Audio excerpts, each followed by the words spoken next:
The space between you and everything is a lie. You are sitting somewhere right now. A room, a chair, a bed. You can feel the edges of your body, the boundary where you end and the world begins, your skin, the air around it. The space between you and the nearest wall. That space feels real, feels obvious, feels like the most basic fact about existence. You are here. The wall is there. Between you and the wall, there is distance. And that distance separates you from the wall the same way distance separates you from the moon. The same way distance separates you from the nearest star. The same way distance separates you from a stranger on the other side of the planet. Space is the thing that keeps everything apart. The container that holds reality.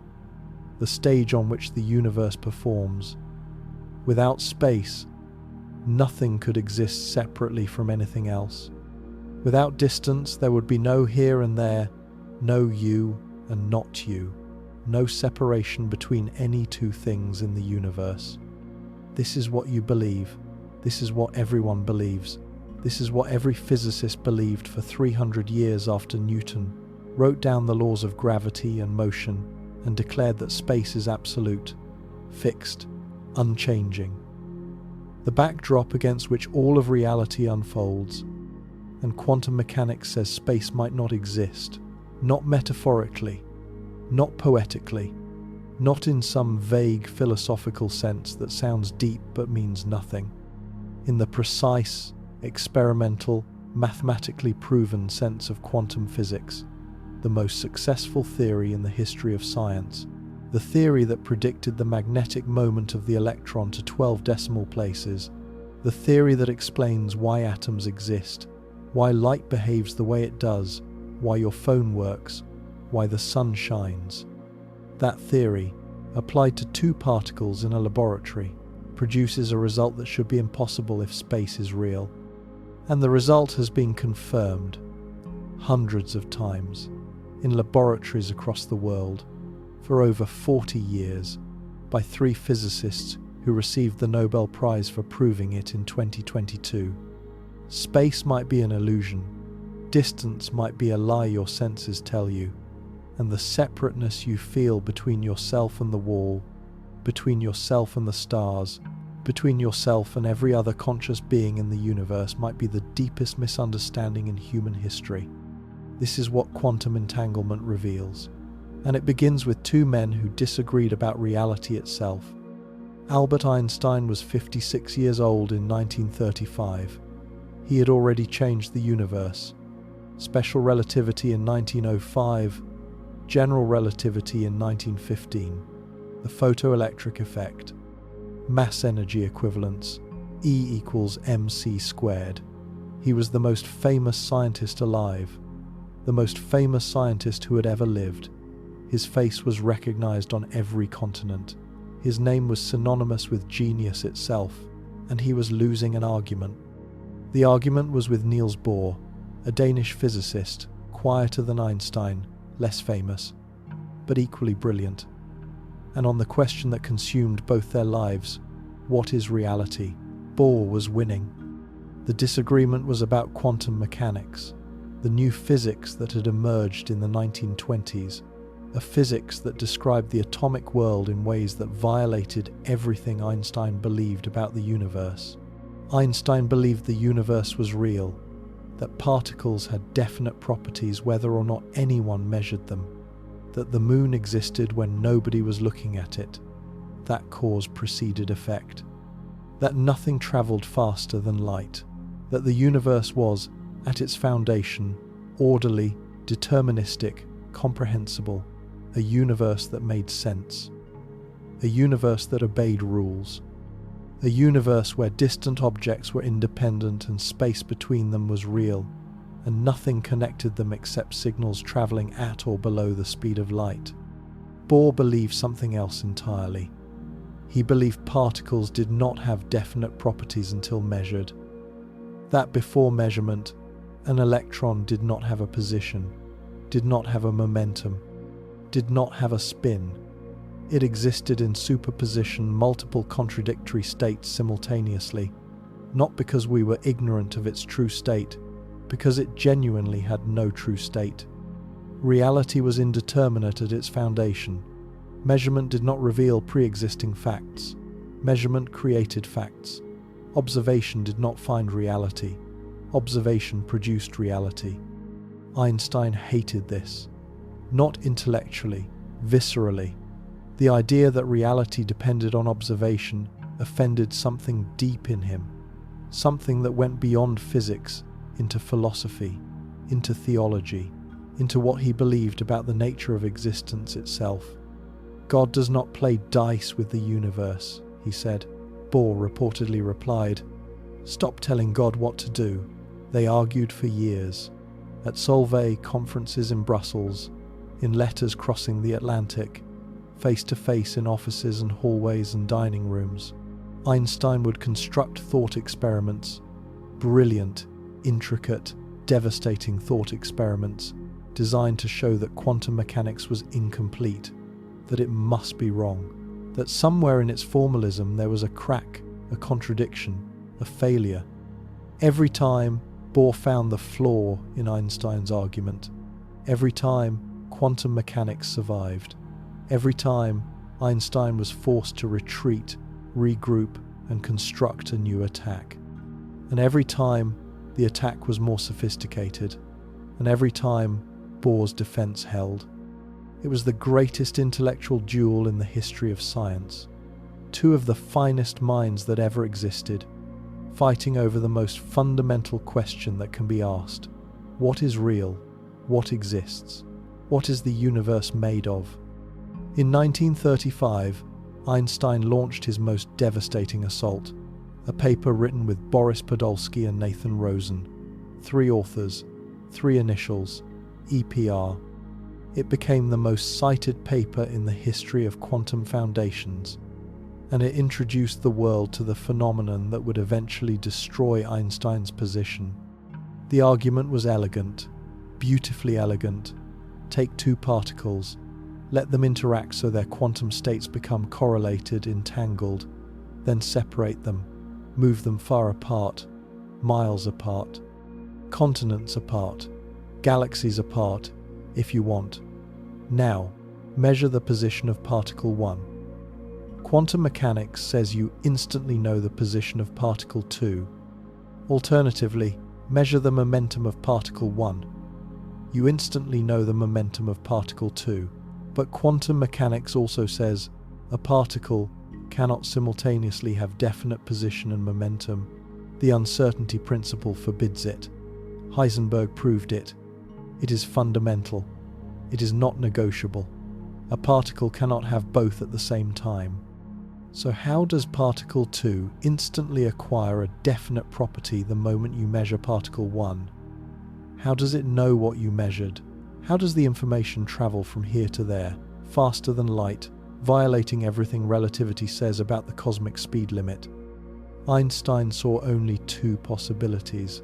Either particle 2 somehow receives a signal from particle 1 instantly, across any distance, faster than light, which violates special relativity, or both particles had definite properties all along, and quantum mechanics simply failed to describe them. Hidden variables. Properties the particles carry from the moment of creation. Properties quantum mechanics cannot see, but which determine every measurement outcome in advance. Einstein chose the second option. He chose it because the first option was unacceptable. Faster than light communication. Non-locality. Spooky action at a distance. These violated everything he had built. Everything relativity stood for, everything he believed about how the universe worked. No reasonable definition of reality could be expected to permit this, he wrote. He meant entanglement was absurd, that instant connections across space violated everything physics knew about causality and locality. He meant the universe could not possibly work this way. He called it spukhafte Fernwirkung, spooky action at a distance. He meant it as mockery, as ridicule, as proof that quantum mechanics was broken and something better must exist underneath. Think about this from Einstein's perspective. He had spent his entire career building a picture of the universe that was beautiful and consistent and logical. Space and time were geometry. Gravity was curvature. Energy was mass. Everything fit together. Every piece connected to every other piece through mathematics that was elegant and precise and comprehensible. And now quantum mechanics was telling him that particles could be connected across space in ways that defied geometry. That measuring one particle here could instantly determine the state of another particle across the galaxy. That his spacetime, his beautiful, logical, geometric spacetime had holes in it, connections that bypassed its structure, links that made distance meaningless. It was not just a scientific disagreement, it was personal. The universe, Einstein had spent his life understanding, was being replaced by a universe he could not accept. A universe where locality, the principle that here is here and there is there, and nothing connects them except things traveling through the space between, was wrong. He spent the remaining 20 years of his life searching for the alternative, for the hidden variables, for the deeper theory, for the local, realistic, sensible universe he was sure existed beneath the quantum chaos. He never found it. He died in 1955 at Princeton, 76 years old, alone with his equations, still searching, still convinced Bohr was wrong, still certain the universe was local and real and deterministic, still believing God did not play dice. On his deathbed, his last scribbled notes were equations, attempts to unify gravity and electromagnetism, attempts to find the theory that would make quantum mechanics unnecessary. He died reaching for a universe that did not exist. The universe did not care what Einstein believed, and the proof would come from the most unexpected place in physics. John Stuart Bell was born in Belfast in 1928. Working-class family, Protestant neighbourhood in a divided city. Brilliant mind trapped in circumstances that could have easily crushed it. He studied physics at Queen's University Belfast, then moved to CERN in Geneva, particle accelerator design. His day job was practical, engineering, making machines work, physics as technology, not philosophy. But at night, in his own time, Bell thought about foundations, about what quantum mechanics actually meant, about Einstein and Bohr, and the argument that had consumed 2 generations of physicists without resolution. The problem was that Einstein and Bohr's disagreement seemed philosophical, not physical. Both positions made the same predictions for every known experiment. If particles had hidden variables, as Einstein believed, the statistical results would be identical to quantum mechanics. There was no experiment that could distinguish between them. The question seemed permanently beyond the reach of science. Metaphysics, not physics. Most physicists had moved on. Shut up and calculate. Use the equations. Get the predictions. Build the technology. Stop asking what it means. Bell could not stop asking.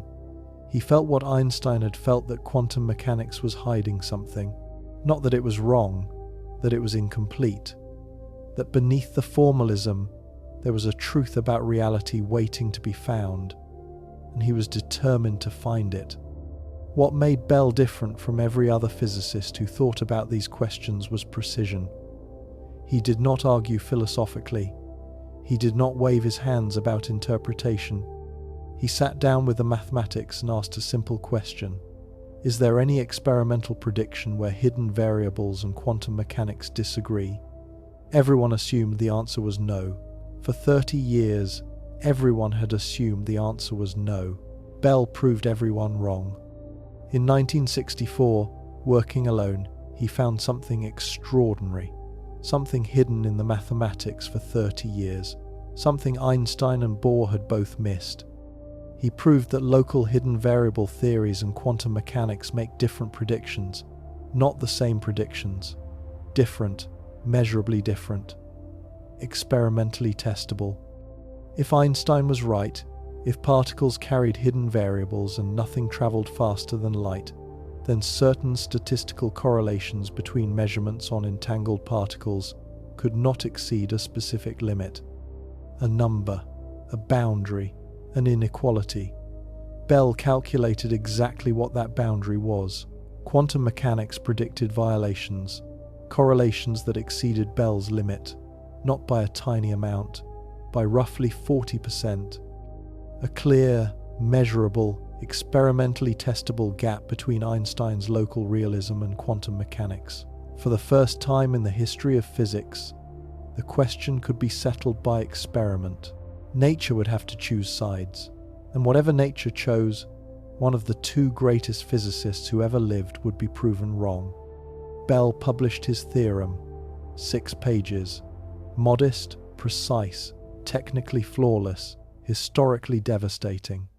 The most important 6 pages in the history of quantum foundations. And then he waited. Because the experiment had not yet been done, the technology did not exist. No one had the equipment to test Bell's inequality with the precision required. He waited 18 years. 18 years of knowing the answer was within reach. 18 years of watching physicists ignore the most important theorem in quantum foundations. 18 years of waiting for someone to build the machine that would let nature speak. Alain Aspect was a young French physicist at the Institute of Optics at the University of Paris. In 1982, he built the experiment that would answer the oldest question in quantum mechanics. He created pairs of entangled photons, particles of light born from the same quantum event, emerging from excited calcium atoms. Their polarizations correlated from the instant of creation. He sent one photon to one detector and the other photon to a different detector, separated by 12 meters. 12 meters. Light crosses 12 meters in 40 nanoseconds. Nothing in the universe can travel faster. This is Einstein's cosmic speed limit, the foundation of special relativity. Aspect's innovation was critical. He switched the detector settings rapidly and randomly, after the photons had already separated, after any light speed signal between detectors would have been too late to arrive. This closed the communication loophole. If the photons were somehow sending signals to coordinate their behavior, the rapid switching would prevent it. No signal, no loophole, no escape for local realism. If Einstein was right, the correlations would obey Bell's limit. Space would be safe, locality would be preserved, common sense would survive. Aspect measured. Thousands of photon pairs, millions of data points. The statistics clarified, the noise resolved, the answer emerged. The correlations violated Bell's inequality by exactly the amount quantum mechanics predicted, not within the classical boundary, beyond it, significantly beyond it. Einstein was wrong. Not about relativity, not about E equals mc squared, not about the curvature of space-time or the equivalence of mass and energy, not about the things that made him famous, about the thing that mattered most to him, about the nature of reality itself, about whether distant objects are truly independent, about whether space genuinely separates things. It does not.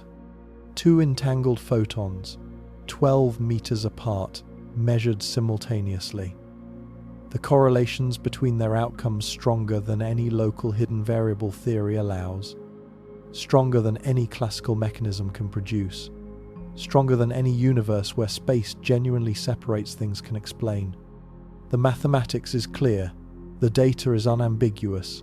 Something connects entangled particles that is not a signal traveling through space. Something links them that transcends distance. Something holds them together that does not respect the geometry of space-time. Whatever that something is, whatever mechanism produces these correlations, it operates outside of space as we understand it, or it reveals that space as we understand it is not what we think. Subsequent experiments confirmed and extended this. John Clauser had performed earlier tests in the 1970s. Anton Zeilinger pushed the distances to hundreds of kilometers. In 2017, the Chinese satellite Micius demonstrated entanglement over 1,000 200 kilometers. In 2015, a team at Delft University performed a loophole-free Bell test. Every conceivable classical explanation eliminated simultaneously. The result held. No loophole, no escape. Non-locality is real. Bell himself lived to see aspects result. He was vindicated. But he died in 1990, at 62, of a sudden cerebral hemorrhage. He was nominated for the Nobel Prize that year. The committee does not award posthumously. The man who proved Einstein wrong about reality, who showed that space does not separate entangled particles, never received the recognition his work deserved. In 2022, 32 years after Bell's death, the Nobel Prize in Physics was awarded to Aspect, Clauser, and Zeilinger for experiments establishing the violation of Bell inequalities. The citation confirmed what Bell had predicted, Aspect had proven, and nature had chosen. Local realism is dead. The universe is non-local. Einstein's dream of a sensible universe where distant objects are independent was definitively, experimentally, irreversibly wrong. And most people do not know this. Most people walk through their lives believing they are separate from the world around them, believing space is real, believing distance means disconnection, believing the boundary between here and there is fundamental. The Nobel Prize was awarded, the papers were published, the data is public, and the implication that the separateness you experience every moment of every day might be the universe's deepest illusion has not reached most of the 8 billion people living inside that illusion right now. Think about what this means. Not for physics, for you. You are made of particles. Every atom in your body is a quantum system. Every electron in every cell obeys the same quantum mechanics that produces entanglement, the same quantum mechanics that violates Bell's inequality, the same quantum mechanics that says space does not separate correlated systems. Your atoms were forged in stars that exploded billions of years ago. Those atoms drifted through interstellar space for billions more. They were pulled together by gravity to form the Earth. They cycled through oceans and rock and soil, and eventually into you. Every one of those atoms interacted with countless others along the way. Quantum interactions, the kind that create correlations. You are not isolated. You have never been isolated. You are a node in a web of quantum correlations stretching back to the Big Bang, to the moment when everything that exists was compressed into a region smaller than an atom, when everything was one thing, literally, physically. One quantum state. The expansion of space separated these particles into apparently distinct objects, but entanglement does not care about distance. The connection persists, regardless of how far apart the particles move. The universe remembers its unity. Even if you do not, this is not mysticism dressed in physics. This is physics pointing at something mystics have said for millennia. The Chandogya Upanishad, written roughly 2,800 years ago, contains 6 words that might be the most accurate description of quantum non-locality ever composed. Tat tvam asi, thou art that. You are not separate from the universe. You are the universe. The boundary you perceive between yourself and everything else is not a feature of reality. It is a feature of perception. And now, quantum mechanics, the hardest, most precise, most experimentally confirmed branch of physics, arrives at the same insight through completely different methods, not through meditation, through measurement, not through contemplation, through calculation, not through looking inward, through building particle detectors and counting photon correlations and running the numbers and finding that the numbers do not add up unless space is not what we think it is. 2 paths. One from the east, walked for 3,000 years by monks and mystics and philosophers sitting in silence. One from the west, walked for 100 years by physicists building machines in laboratories, both arriving at the same place. Both finding that separation is not fundamental, both discovering that the universe is more connected than it appears. Coincidence? Perhaps the human mind sees patterns where none exist, projects meaning onto mathematics because meaning is what brains do, finds God in equations because finding agency in randomness is an evolutionary trait. Perhaps the convergence is accidental, or perhaps two independent methods of investigating reality converge because they are investigating the same reality, and that reality is unified. But here is where this becomes more than strange physics. Here is where it begins to dissolve the foundations of what you think reality is.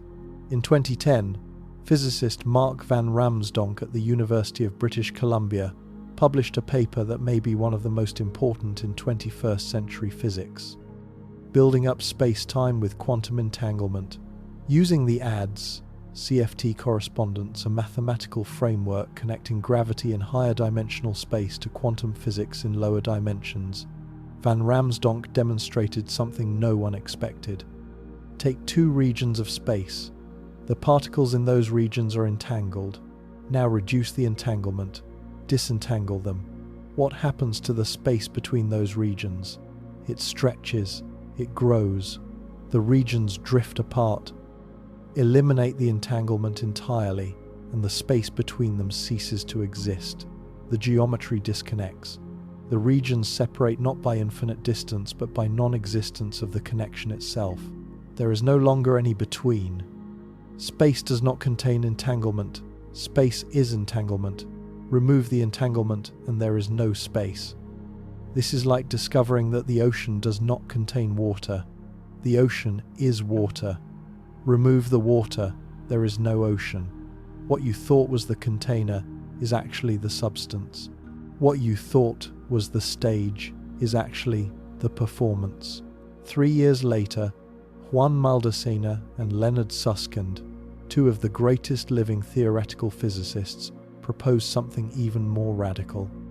3 letters that might contain the deepest truth about the structure of existence. Equals EP. ER refers to Einstein-Rosen bridges, wormholes, tunnels through spacetime connecting distant points. Einstein and Rosen described them in 1935. EPR refers to Einstein-Podolsky-Rosen, entanglement, also from 1935. The same Einstein, the same year, a different paper, a different phenomenon, or so everyone thought for 78 years. Maldacena and Susskind proposed, these are the same thing. Every pair of entangled particles is connected by a microscopic wormhole, a tiny bridge through space-time. The spooky correlation that Einstein mocked is actually geometric. The particles are connected not through the space between them, but through a shortcut that makes distance irrelevant, and every wormhole is a manifestation of entanglement. Geometry is entanglement. Entanglement is geometry. Think about the elegance of this. The force that holds space together and the force that connects particles across space are one and the same. The structure of the universe and the connections within the universe are not separate phenomena. They are the same phenomenon. Space is not the background on which connections happen. Space is what connections look like when you zoom out far enough. The irony is devastating. Einstein spent 20 years attacking entanglement, calling it spooky, calling it absurd. And the bridge between entanglement and the space-time geometry he himself invented was there the whole time, in his own papers, published the same year. 1935, he had both pieces of the puzzle on his desk. He could not see that they fit together.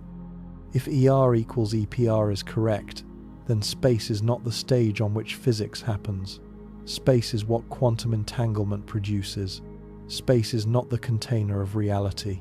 Space is a consequence of reality. The fundamental level of the universe is not spatial at all. It is a web of quantum correlations from which the appearance of space, distance, and separation emerges. This is perhaps the most radical idea in the history of physics, more radical than relativity, more radical than quantum mechanics itself. Because relativity changed our understanding of space, showed that space curves, stretches, contracts. but space was still there, still fundamental, still the arena in which everything happens. ER equals EPR says space might not be the arena. Space might be the show, not the theatre but the performance, not the canvas but the painting. Something that emerges from a deeper reality that is not spatial at all, a reality made of connections, correlations, entanglements, quantum information. And if the fundamental level of reality is non-spatial, then distance the most obvious fact about your existence. The gap between your hand and the table, between the Earth and the Sun, between galaxies separated by billions of light years is not a property of the fundamental level. Distance is emergent. Approximate. A useful description, but not the ultimate truth. You feel separated from the universe. You experience yourself as a point of consciousness isolated in a body, surrounded by empty space, distant from everything else. This feeling might be the deepest error your senses have ever committed. Not because of mysticism, not because of meditation, not because of any spiritual teaching, though nearly every major tradition has said exactly this for thousands of years. Hinduism calls it Maya, the illusion of separateness veiling the unity of Brahman. Buddhism calls it Pratitya Samutpada, dependent origination. Nothing exists independently. Sufism calls it Wahdat al-Wujud, the unity of existence. For millennia, these were spiritual intuitions without scientific foundation. Now, physics is arriving at the same destination. Through mathematics, through experiments, through Nobel Prize winning research. And if space is not fundamental, if separateness is the universe's most convincing illusion, then something is generating that illusion. Something is creating the appearance of distance from a reality that has no distance. Something is producing the experience of separation from a substrate that knows no separation. What is that something? Is it physics? Is it mathematics? Is it accident? Is it design? If someone or something structured reality so that unity appears as separation, so that one thing appears as many, so that the infinite appears as finite, then the designer built the illusion so perfectly that it took the evolution of conscious minds, the invention of quantum mechanics, and the most precise experiments in human history to begin to see through it. That is either the greatest accident in the history of existence, or the work of something that wanted to be found, eventually, by minds precise enough and humble enough to look past the obvious and see what is underneath. Leibniz asked in 1714, "Why is there something rather than nothing?" 3 centuries later, we might need to ask a different question. Why does something look like many things when it might be one thing? Why does the universe present itself as separated when it might be unified? Why does reality wear the mask of distance when distance might not be real? These are not philosophical indulgences. These are questions forced on us by experimental physics, by Bell's theorem, by Aspect's data, by Van Ramsdonk's geometry, by Maldacena and Suskind's equation, by the Nobel Prize Committee confirming that local realism is dead. The space between you and everything else might be the universe's greatest magic trick, and quantum mechanics might be the first crack in the illusion. These questions wait in part 2, where we go deeper into the geometry that entanglement creates, into the holographic principle that says the 3-dimensional universe might be a projection from a 2-dimensional surface, into the black hole information paradox that forced physicists to rethink what space is, and into the most disturbing implication of all, that if space is made of entanglement, then everything you think you know about where you are, what you are, and how separated you are from the rest of existence is not just incomplete, it is wrong. The universe has no inside. There is a place in the universe where space ends, not at the edge of the cosmos, not at the boundary of the observable universe, much closer, much stranger, inside a black hole. A black hole is what happens when gravity wins completely, when a star collapses so thoroughly that nothing, not light, not matter, not information, not anything can escape. The boundary is called the event horizon. Cross it and you are gone, not hidden, not trapped, gone from the accessible universe. The event horizon is not a wall. It is not a surface you can touch. It is a point of no return, a line in space-time beyond which the future contains only deeper collapse, only greater density, only the singularity at the center, where all known physics breaks down. Black holes should be simple. They should be the simplest objects in the universe. From the outside, a black hole is described by only 3 numbers: mass, charge, angular momentum. That is it. 3 numbers contain everything there is to know about a black hole from the outside. This is the no-hair theorem. Black holes have no hair, no distinguishing features, no complexity, no memory of what fell in. A star falls in, a planet falls in, a library containing every book ever written falls in, a brain containing a lifetime of memories falls in. From the outside, the black hole looks exactly the same regardless of what crossed the horizon. The information is gone, erased, destroyed, and this is a problem, one of the deepest problems in all of physics. Because quantum mechanics says information cannot be destroyed, this is not a suggestion, not a guideline, not a rule of thumb. It is a mathematical consequence of the most fundamental equation in quantum mechanics. The Schrödinger equation is unitary. This means it preserves information perfectly. Every quantum state can, in principle, be reversed. Every process can be undone. The universe keeps a perfect record of everything that has ever happened. Information is conserved the way energy is conserved. It cannot be created from nothing. It cannot be destroyed into nothing. It can only be transformed. But black holes appear to destroy information. What falls in is lost. The 3 numbers, mass, charge, spin, do not encode the details of what fell in. A black hole made from collapsing hydrogen looks identical to a black hole made from collapsing iron from the outside. The information about the difference is gone, erased by gravity, destroyed by the event horizon. Quantum mechanics says this is impossible.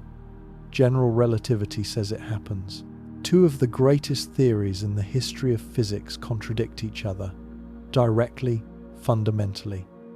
On a question that has no room for compromise, either information is preserved or it is not.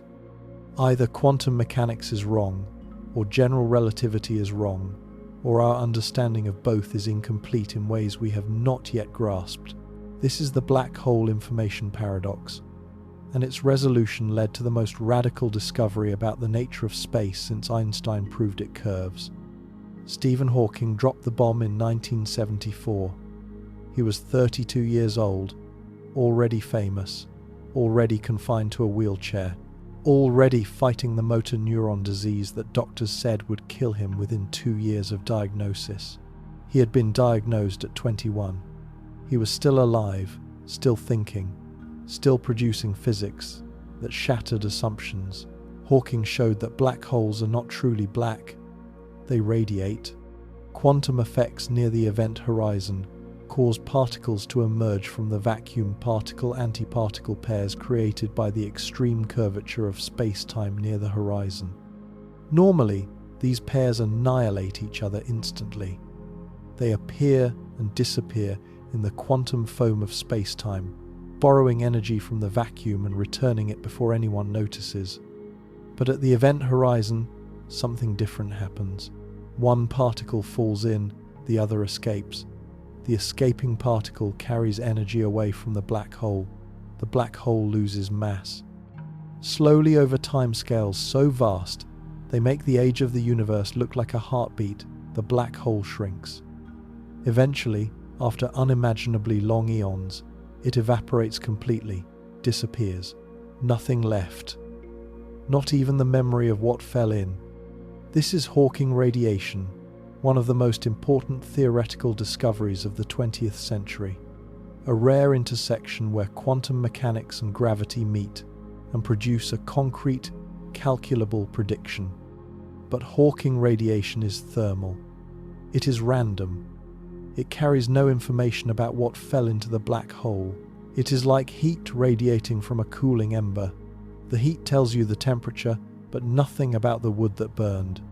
The information about the star, the planet, the library, the brain, all of it is lost when the black hole evaporates. Hawking announced this at a conference in 1975. Information is destroyed by black holes. Quantum mechanics is wrong about unitarity. The universe does not preserve information perfectly. Black holes prove it. The physics world erupted. Leonard Susskind and Gerard Hoof refused to accept it. They argued that information must be preserved, that quantum mechanics cannot be violated, that if Hawking radiation appears thermal, then the information must be encoded in the radiation in some subtle way we do not yet understand, hidden in correlations between the radiated particles, scrambled beyond recognition but not destroyed, transformed but not lost. The argument lasted decades. Hawking against Susskind, destruction against preservation, the unstoppable force of general relativity against the immovable object of quantum unitarity, two visions of reality in irreconcilable conflict. Susskind described it later as a war. The Black Hole War, he called it. Not a metaphorical war. An intellectual battle that consumed some of the finest minds in physics for nearly 30 years. Friendships strained, reputations on the line, conferences where the tension was visible, where physicists chose sides and defended them with the intensity of people who believed the fundamental nature of reality was at stake. Because it was at stake. If Hawking was right, if information is destroyed, then quantum mechanics is approximate, not exact. The unitarity that underlies all of quantum theory is an illusion. The universe forgets. If Susskind was right, if information is preserved, then our understanding of space and gravity is incomplete. Something about black holes, something about the event horizon, something about what space means near the boundary of a black hole is fundamentally different from what general relativity describes. Either way, physics was broken. Either way, something deep had to change. In 2004, Hawking conceded. At a conference in Dublin, he announced that he had been wrong. Information is not destroyed by black holes. Quantum mechanics is correct. Unitarity holds. He presented Susskind with a baseball encyclopedia, a symbolic gesture acknowledging that information survives.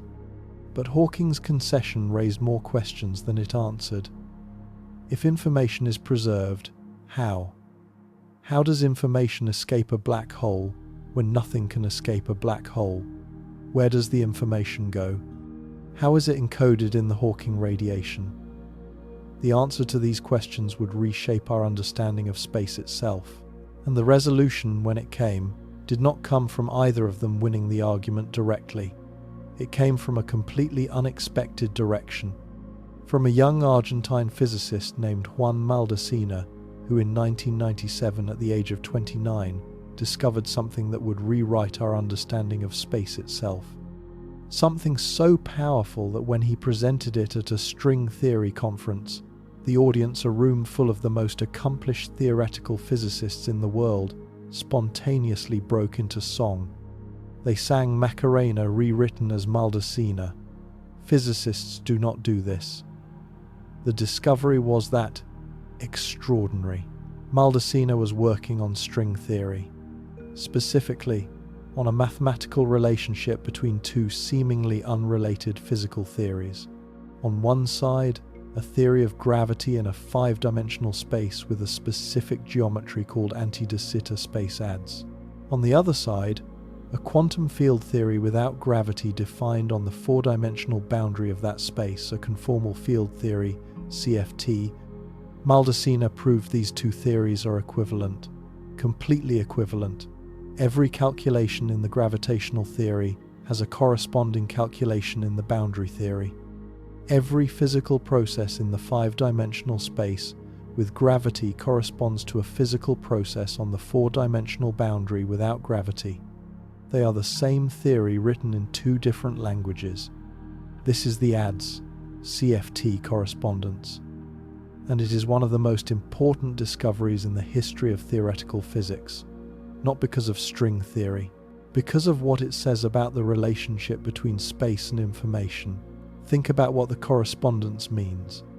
A theory with gravity, with space, with geometry, with dimensions, with distance is exactly equivalent to a theory without gravity, without the extra dimension, without the spatial interior. Everything that happens inside the five-dimensional space is encoded on its four-dimensional boundary. The interior is not independent of the boundary. The interior is the boundary, described differently. The five-dimensional space with all its depth and volume and structure is a hologram, a projection from the lower dimensional boundary. The interior feels real from the inside. Objects move through it.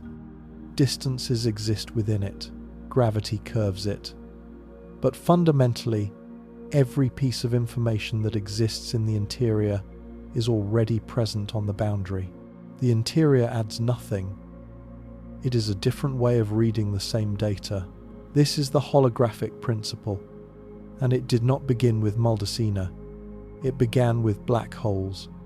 In 1972, Jacob Bekenstein, a graduate student of John Wheeler at Princeton, asked a question that seemed simple. How much information can a region of space contain? Classical physics says the answer is unlimited. Pack more matter into a region, get more complexity, more atoms, more possible configurations, more information. There is no maximum. The information content scales with the volume. More space, more information. Bekenstein showed this is wrong. There is a maximum, and the maximum is determined not by the volume of the region but by the area of its boundary. The logic was elegant. If you pack too much information into a region of space, the region collapses into a black hole. The black hole has an event horizon. The area of that horizon places an absolute upper limit on the information content of the region, and that limit is proportional to the area measured in fundamental Planck units. Not the volume, the area. This is the Bekenstein bound. The maximum information content of any region of space is proportional to the surface area enclosing that region, not to the volume. Stop and think about how strange this is. You live in a room. The room has a volume length times width times height. You would naturally assume the amount of stuff that can fit in the room, the amount of information, the number of possible configurations of matter, scales with the volume. Double the volume, double the information capacity. This is intuition, this is common sense, and this is wrong. The maximum information scales with the area of the walls, not the volume enclosed by them. Double the surface area, double the information capacity. The volume is irrelevant. The boundary is everything. It is as if you went to a library and discovered that the number of books it can hold depends not on the size of the building but on the area of its exterior walls. As if the interior space contributes nothing. As if the inside is somehow already determined by the outside. As if depth, the third dimension, the thing that makes the library a room rather than a painting, adds no new information. This is exactly what the Bekenstein bound implies, and Gerard Hooft formalized it in 1993. Leonard Susskind developed it further. They proposed the holographic principle. The total information content of any region of space can be described by a theory defined on the boundary of that region. The three-dimensional interior is equivalent to a two-dimensional surface. Depth is not fundamental, it is emergent, derived, a projection from a lower dimensional reality. You are a hologram, not in the science fiction sense of a flickering, transparent image. In the precise physics sense that the information constituting your existence, every atom, every neural connection, every thought, every memory, can be fully encoded on a two-dimensional surface. The three-dimensional U is a projection, a reading of data that exists on a boundary. This sounds insane.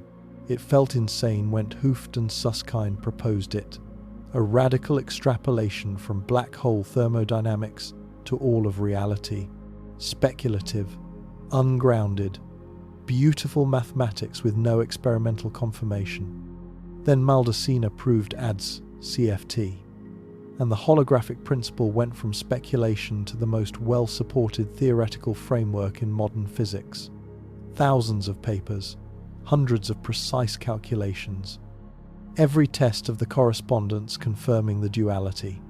The interior is the boundary. The volume is the surface. 3 dimensions are 2 dimensions. Read differently. And now, connect this to what we learned in part 1. Van Ramsdonk showed that spatial connectivity depends on quantum entanglement. Reduce entanglement, and space stretches apart. Eliminate entanglement, and space tears. Space is entanglement. The holographic principle says 3-dimensional space is a projection from a 2-dimensional surface. The interior is encoded on the boundary. Combine these.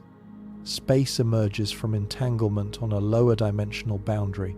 The 3-dimensional universe you experience, the room, the chair, the distance between you and the wall, is a holographic projection arising from quantum entanglement patterns on a surface with fewer dimensions. Depth is not real. Distance is not fundamental. The inside of things is a projection of information from the outside. The 3-dimensional world is a way of reading 2-dimensional data.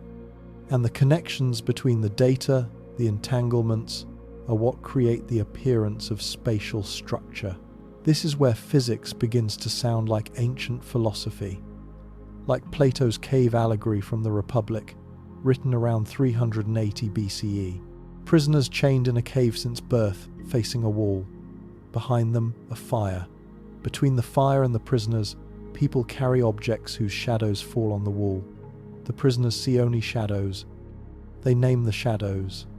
They study the shadows. They build an entire understanding of reality based on shadows.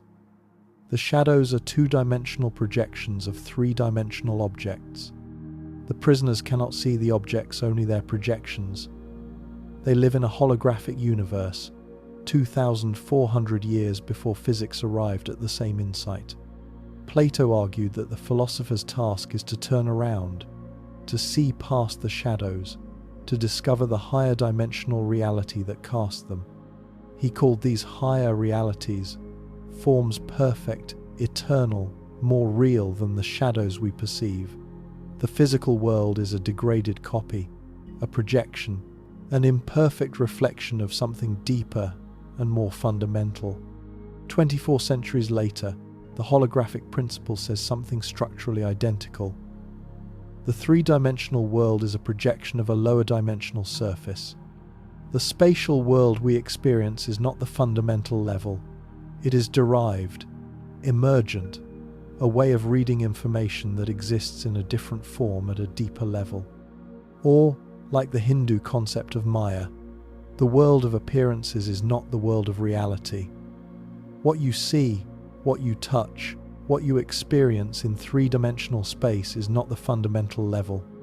It is a projection, an illusion, not in the sense that it does not exist, but in the sense that it is not what it appears to be.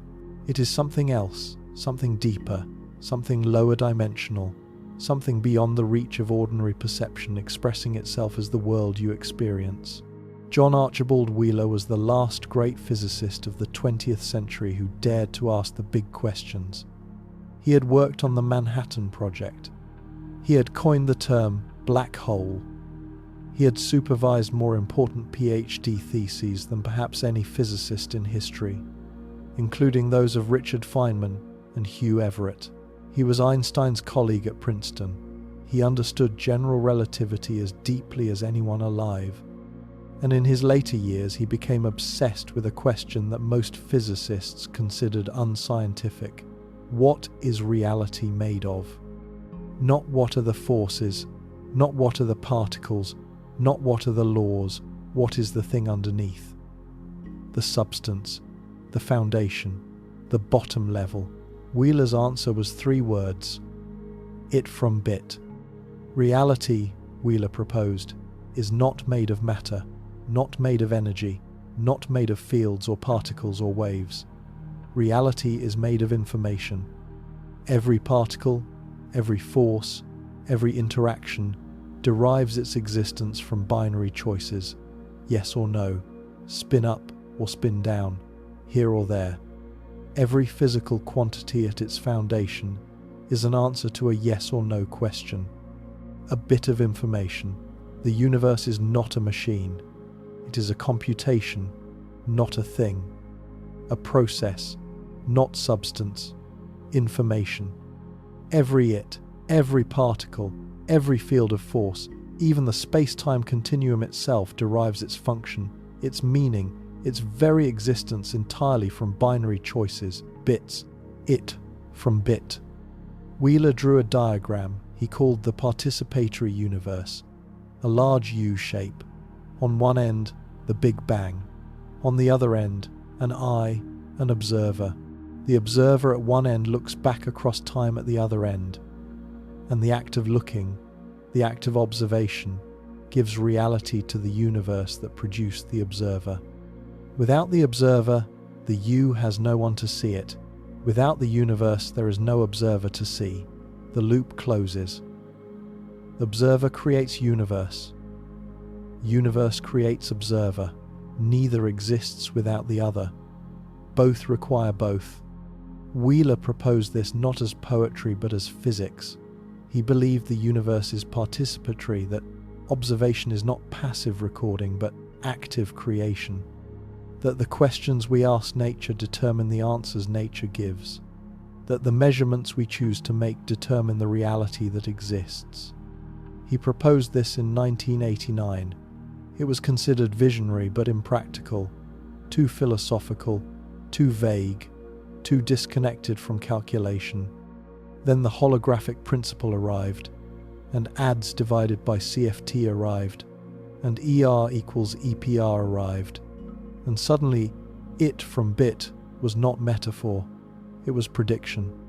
If the holographic principle is correct, then the 3-dimensional universe is a projection from information on a 2-dimensional surface. If ADS CFT is correct, then gravitational physics space, geometry, distance, emerges from quantum information on a boundary. If ER equals EPR is correct, then spatial connections are entanglement, quantum correlations information. Wheeler was right. Space is made of information. Distance is made of information. The room you sit in is made of information. You are made of information, not metaphorically, not analogically, in the precise sense that the holographic principle, ADS divided by CFT, and ER equals EPR converge on. The fundamental level of reality is informational, and everything you experience as spatial and physical is a higher dimensional projection of that information, it from bit. From a 2-dimensional surface of quantum information, the 3-dimensional universe emerges. From binary choices entangled or not, correlated or not, connected or not, the fabric of space is woven. From information, reality. Now stop. Stop and think about what this means for you. You are sitting in a room. You can see the walls. You can feel the chair. The space between you and the window feels solid, real, 3-dimensional. You exist inside this space. You move through it. Your life happens within it. But if the holographic principle is correct, the 3-dimensional space you inhabit is not the fundamental level of reality. The information constituting your existence, every atom, every thought, every experience is encoded on a surface, a boundary, a lower dimensional structure from which your 3-dimensional experience is projected. This does not mean your experience is fake. The room is real, the chair is real, your body is real. But they are real the way a hologram is real, genuinely present, genuinely observable, genuinely experienceable, but ultimately a projection from information encoded elsewhere. Where is elsewhere? This is the question physics cannot yet answer fully. In ADS, CFT, the boundary is a mathematical surface at the edge of anti-de Sitter space. Whether our actual universe, which is not anti-de Sitter, but expanding and approximately flat, has a holographic boundary, is an active research question. The mathematics works perfectly in ADS space. Whether it extends to our cosmos remains uncertain.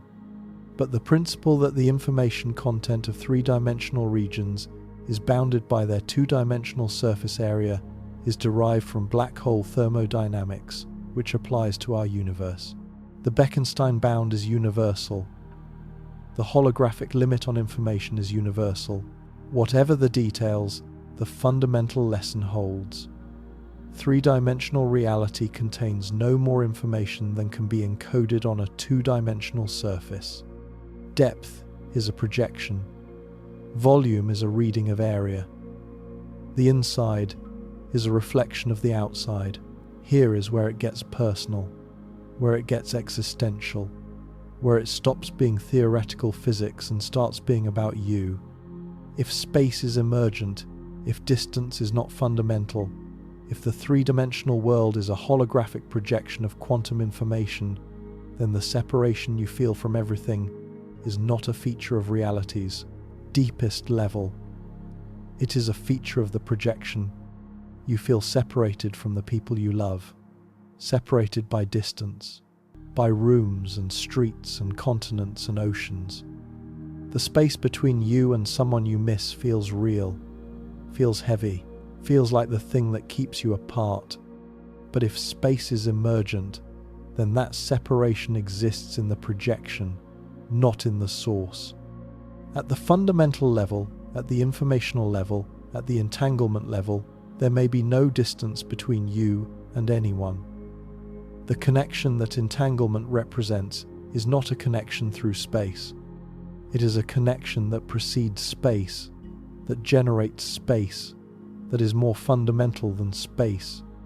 The person you love and cannot reach, the parent you lost, the friend who moved away. The distance between you and them is real in the projection, real in the three-dimensional hologram you both inhabit. But at the level that generates the hologram, at the informational substrate, the entanglement network, the boundary, they might not be distant at all. This is not comfort, not consolation, not a spiritual platitude dressed in physics. This is the logical consequence of the holographic principle applied to human experience. If space is not fundamental, then spatial separation is not fundamental. If distance is emergent, then the distance between you and the people you love is emergent, real in your experience, not real at the deepest level. And now the question that refuses to go away, the question that has followed us from part 1 and will follow us through the rest of this series. Why is reality structured this way? Why is three-dimensional space a holographic projection? Why is the information content of regions bounded by their surface area? Why does entanglement create spatial connectivity? Why does the universe organize itself so that the deepest level is informational and the spatial level is emergent? There are two kinds of answers. The first is mechanical. This is how quantum gravity works. The holographic principle follows from the mathematics of black holes and string theory. Space emerges from entanglement because that is what the Schrödinger equation produces when applied to quantum systems with gravitational interactions. There is no why, there is only how. The equations work. The predictions follow. The universe does what the mathematics says it does. Stop asking why. The second kind of answer is the one physics is not equipped to give, but cannot stop suggesting. The universe is structured for consciousness. A holographic universe, a universe where three-dimensional experience emerges from lower-dimensional information, is a universe where the experience of space is real to conscious observers, while the fundamental level is something else entirely.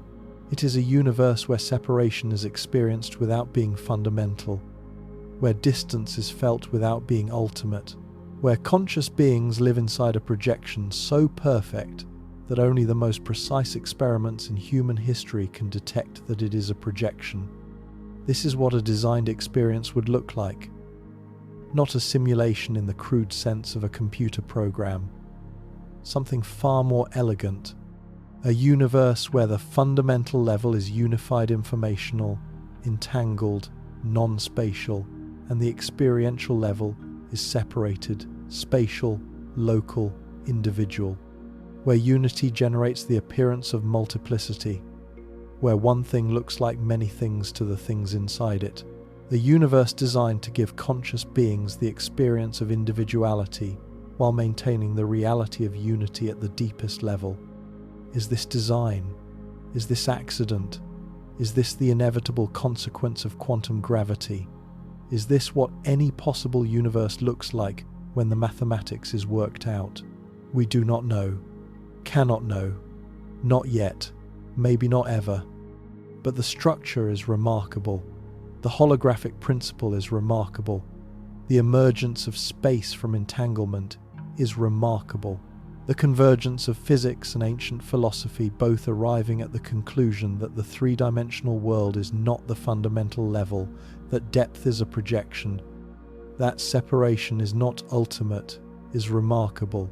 And the question of whether remarkable means designed or merely surprising is the question that waits in part 3, where we turn from the structure of space to the structure of observation, where we ask what it means that this universe, this holographic, entangled, non-local universe where space emerges from information contains observers, contains you, contains consciousness capable of discovering that the space it inhabits is not what it seems. A universe made of information, a universe where space is emergent, a universe where 3 dimensions project from 2. And somewhere inside this projection, inside this hologram, something opens its eyes and asks what is going on. Something made of the projection becomes aware that the projection is not the fundamental level. Something inside the hologram discovers the hologram. That something is you. And the question of how a holographic projection becomes self-aware, how information becomes conscious, how a pattern in quantum data starts asking questions about quantum data, is the question that bridges physics and theology, where we ask whether the observer is inside the hologram or outside it, whether consciousness is part of the projection or part of the projector, whether you are a pattern in the information on the boundary or the thing that reads the information on the boundary, and whether the answer to that question changes everything about what you think you are. The universe is a hologram. The space you inhabit is a projection. The distance between you and everything else is emergent, not fundamental. And you conscious, aware, reading these words are either inside the projection wondering about the source, or you are the source, wondering why it looks like a projection. Part 3 begins where the hologram meets the observer, and where the observer meets something that might have designed them both. You were never just watching. You are about to learn something that will make you question whether you are observing reality or creating it. This is not metaphor, not spiritual language, not the kind of thing someone says at a retreat before asking you to close your eyes and breathe deeply. This is experimental physics, confirmed in laboratories, replicated thousands of times, published in the most rigorous journals in science, awarded Nobel Prizes. And it says this: the act of observation changes the physical world. Not your interpretation of the physical world. The physical world itself. The atoms, the photons, the particles that make up everything you see and touch and are. They behave differently when observed than when they are not. You are not a passive witness to reality.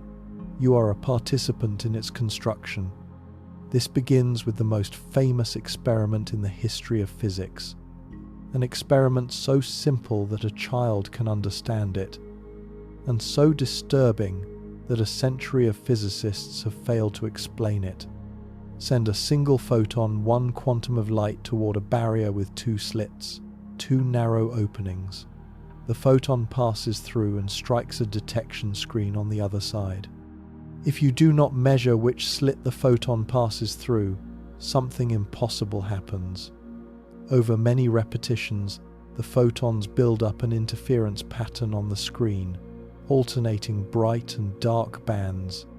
The signature of a wave, the photon, a single, indivisible particle, somehow passes through both slits simultaneously and interferes with itself, as if it is a wave spread across space rather than a particle localized at a point. This is strange. But it is manageable. Quantum particles have wave-like properties. The wave function describes probability distributions. The photon's wave function passes through both slits. The probabilities interfere. The pattern emerges. Weird, but workable. Now place a detector at the slits. Measure which slit the photon passes through. Determine its path. Know which opening it chose. The interference pattern vanishes. Instantly. Completely. The photon behaves like a classical particle. Goes through one slit or the other. Never both. The wave-like behavior disappears. The pattern on the screen changes from interference bands to 2 simple clusters, one behind each slit. The measurement did not physically block one slit, did not disturb the photon's trajectory, did not push or pull or redirect anything. The detector can be arbitrarily gentle. It can interact with a photon so weakly that classically it should make no difference whatsoever. But it does make a difference. The mere fact that which path information exists, the mere fact that it is possible in principle to know which slit the photon used, destroys the interference pattern. Not the physical disturbance, the information, the knowledge, the fact that a measurement was made. Read that again. The physical interaction is negligible. The information is everything. It is not what the detector does to the photon that matters. It is what the detector knows about the photon, as if reality cares about information, as if the universe checks whether anyone is keeping track, as if the photon asks, "Is someone watching?" and changes its behavior based on the answer. This sounds like consciousness. This sounds like awareness. This sounds like the kind of thing that should not happen in a universe made of mindless particles following blind mathematical laws. Particles should not care whether they are observed. Matter should not respond to information. The physical world should be indifferent to whether anyone is looking. It is not indifferent. The experiment proves it is not indifferent, and this has been confirmed in every laboratory in the world. The result is universal, reproducible, undeniable. Observation changes reality. Richard Feynman, Nobel laureate, legendary physicist, a man who understood quantum mechanics as deeply as any human who has ever lived, said the double-slit experiment contains the entire mystery of quantum mechanics. He was not exaggerating. Every paradox, every puzzle, every philosophical crisis in quantum theory traces back to this one fact. Particles behave differently when observed than when they are not. Why? What is it about observation that changes physics? What is it about measurement that transforms waves into particles, superposition into definite outcomes, possibility into actuality? The Copenhagen interpretation, the standard framework developed by Bohr and Heisenberg in the 1920s, says measurement causes wave function collapse. Before measurement, the photon exists in superposition. Both slits, both paths, all possibilities simultaneously real. Measurement forces reality to choose. One slit, one path, one outcome. The other possibilities vanish, not gradually, instantly, irreversibly. The wave function collapses and definite reality appears. But what counts as measurement? This is the question that breaks the Copenhagen interpretation, that breaks every interpretation, that has broken physics for 100 years. Does a detector measure? Yes, the interference pattern vanishes. Does a camera measure? Yes. Does a single atom interacting with the photon measure? Maybe. Does a rock in the photon's path measure?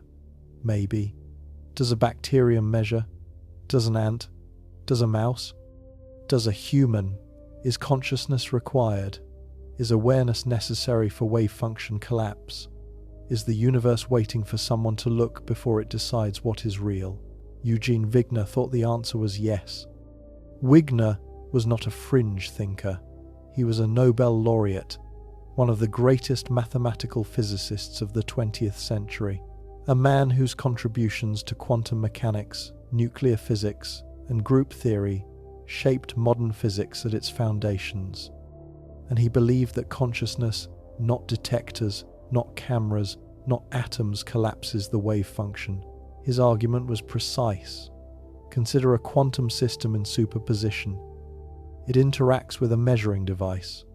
According to quantum mechanics, the device enters superposition too, showing both results simultaneously. Now the device interacts with the laboratory. The laboratory enters superposition. The lab interacts with the building. The building enters superposition. The chain extends. Where does it stop? Wigner argued it stops at consciousness. When a conscious observer looks at the result, the chain collapses. The superposition becomes one definite outcome. Consciousness is special. Consciousness is the thing that turns quantum possibility into classical reality. Without consciousness, the universe remains in eternal superposition, a ghost of overlapping possibilities never resolved into actuality. This is Wigner's friend paradox. Imagine Wigner's friend is in a closed lab, measuring a quantum system. From the friend's perspective, the measurement occurs. The wave function collapses. The result is definite. Reality is clear. But from Wigner's perspective, outside the lab, the friend and the quantum system are one entangled superposition. Both results exist. The friend who saw spin up and the friend who saw spin down coexist. Neither is real until Wigner opens the door and observes. Two conscious observers, two different realities. The friend experiences collapse. Wigner experiences superposition. Both are correct from their own perspective. Both cannot be correct in the same universe. Whose consciousness counts? Whose observation creates reality? If your friend measures a particle in a closed room and you have not looked, did the measurement happen? Is reality definite for them but indefinite for you? Can two conscious beings inhabit different realities simultaneously? In 2019, a team at Heriot-Watt University in Edinburgh actually performed a version of Wigner's friend experiment. Not with human observers, with photonic quantum systems acting as observers within the experiment. The result confirmed the paradox. Different observers can record mutually contradictory results about the same quantum event, and both results are correct within their own reference frame. Reality, it seems, is observer-dependent. Not in the postmodern sense of everyone has their own truth. In the quantum mechanical sense that the physical facts of the universe, the actual measurement outcomes, depend on who is doing the measuring. The universe does not have one story. It has as many stories as it has observers, and the stories can contradict each other. The paradox has no resolution. Not within Copenhagen, not within any interpretation. It sits at the center of quantum mechanics like a crack in the foundation. The structure still stands, but the crack threatens everything. John Wheeler proposed something even more radical. Not just that observation changes reality now, that observation changes reality in the past. His delayed choice experiment, proposed in 1978 and confirmed experimentally in 2007, is perhaps the most disturbing result in the history of physics. The setup is the double slit experiment with a twist. After the photon has already passed through the slits, after it has already traveled the path it is going to travel, you choose whether or not to measure which slit it used. You make the choice after the photon has committed to its behavior. If the photon had already passed through both slits as a wave, your late decision to measure which path information should make no difference. The photon already went through both slits. The decision came too late, but it does make a difference. If you choose to measure which slit even after the photon has passed through, the photon behaves as if it went through only one slit. If you choose not to measure, the photon behaves as if it went through both. Your choice now determines the photon's behavior in the past. This is not theory. This was confirmed experimentally by Jacques and colleagues in 2007, using single photons and rapid random switching of detector configurations. The choice made after the photon passed through the slits determined whether it had exhibited wave-like or particle-like behavior. Your observation does not just affect the present, it reaches backward in time and determines what already happened. Wheeler took this to its cosmic extreme. Light from a distant quasar passes a massive galaxy on its way to Earth. Gravity bends the light around both sides of the galaxy, a cosmic double slit. The light has been traveling for billions of years. It passed the galaxy millions of years ago.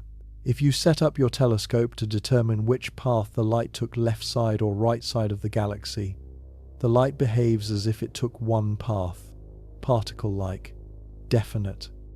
If you set up your telescope to detect interference, you find interference, wave-like, both paths simultaneously. Your choice today, how you configure your telescope, determines the behavior of a photon that left a quasar billions of years ago, that passed a galaxy millions of years ago. Your observation now reaches backward across cosmic time and determines what the photon did before the Earth existed, before the solar system formed, before human beings evolved. Let that sink in. You, a biological organism on a small planet, orbiting an ordinary star in an unremarkable galaxy, are reaching backward in time, 13 billion years, and determining the quantum behavior of a photon that began its journey when the universe was young. Your observation now participates in establishing the history of the cosmos. This is not philosophy. This is not interpretation. Jacques and colleagues demonstrated this in 2007 with laboratory photons. The cosmic version with quasar light is the same physics applied to larger scales. Wheeler's delayed choice is experimentally confirmed. The past has no existence except as it is recorded in the present, Wheeler wrote. The universe does not exist out there, independent of all acts of observation. Instead, it is in some strange sense a participatory universe. You are not watching the universe unfold. You are participating in its construction, not just now, retroactively, across time, across space. Your observations now determine the history that led to you. The universe that produced you is shaped, in part, by the fact that you are here to observe it. This is a loop, a self-referential circle that should not exist in a universe of linear causation. The universe creates you, and you, by observing, participate in creating the universe that created you. Wheeler drew this as a diagram, a big U, the eye at one end, looking back at the Big Bang at the other, the observer and the origin, connected by the act of observation, neither independent of the other. In 1999, Yoon Ho Kim and colleagues demonstrated the quantum eraser, an experiment that pushes the observer's role even further into territory that seems to violate everything you think you know about cause and effect. Two entangled photons are created. One, the signal photon, goes through a double slit to a detection screen. The other, the idler photon, goes to a separate detector that can either preserve or erase the witch path information. If the idler detector preserves witch path information, the signal photon shows no interference pattern, particle behavior, as if it went through one slit. If the idler detector erases witch path information, the signal photon shows an interference pattern, wave behavior, both slits simultaneously. Here is what is disturbing. The signal photon hits its screen before the idler photon reaches its detector. The signal photon has already been recorded, already produced its spot on the screen, and then after the idler photon's witch path information is either preserved or erased, and this later event determines the pattern the signal photon already produced.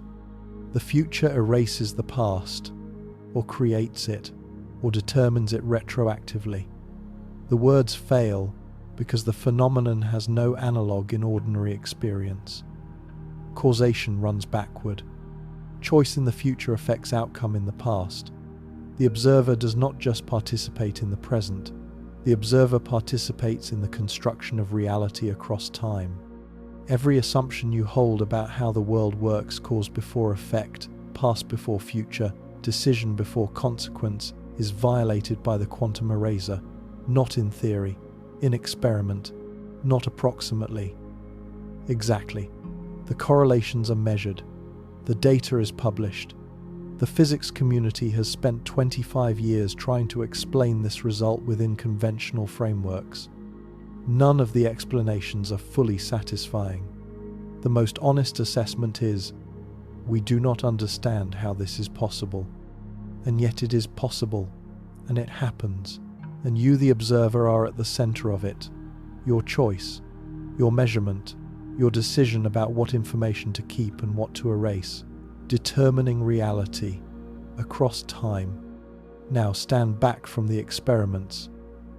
Stand back from the details and the detectors and the photon paths, and ask the question that is screaming underneath all of this. What is the observer? This is the question quantum mechanics needs answered and cannot answer. The observer is central to the formalism.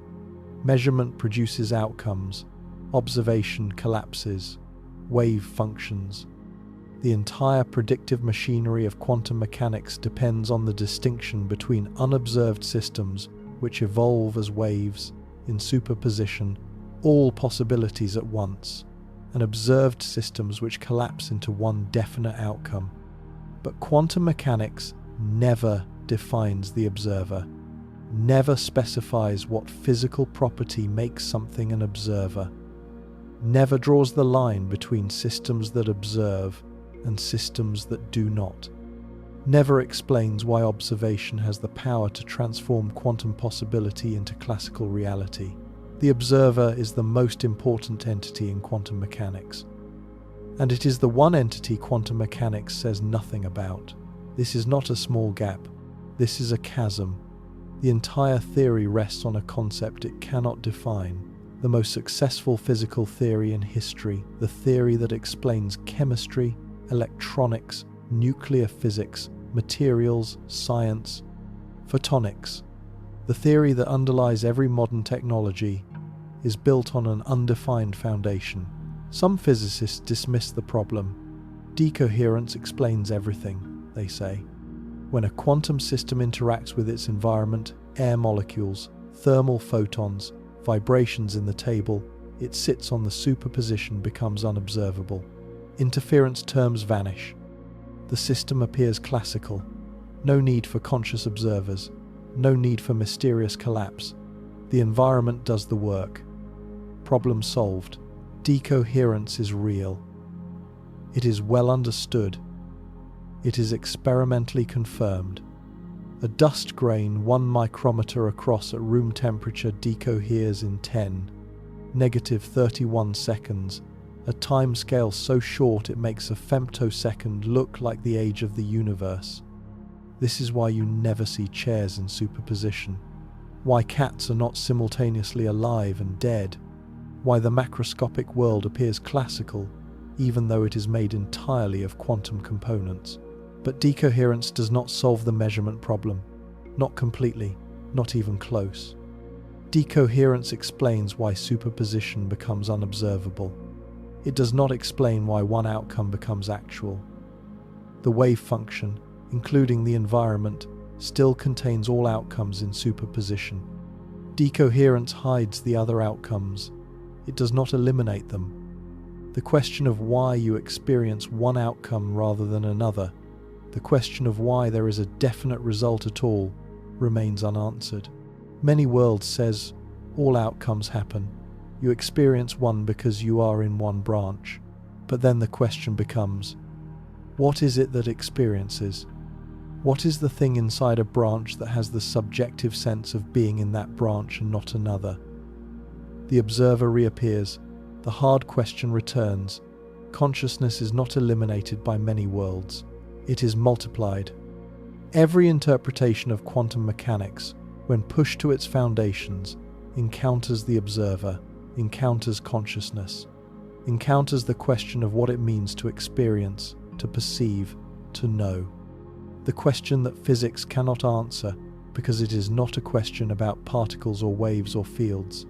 It is a question about the inner life of the thing that measures particles and waves and fields. Here is what every tradition knew.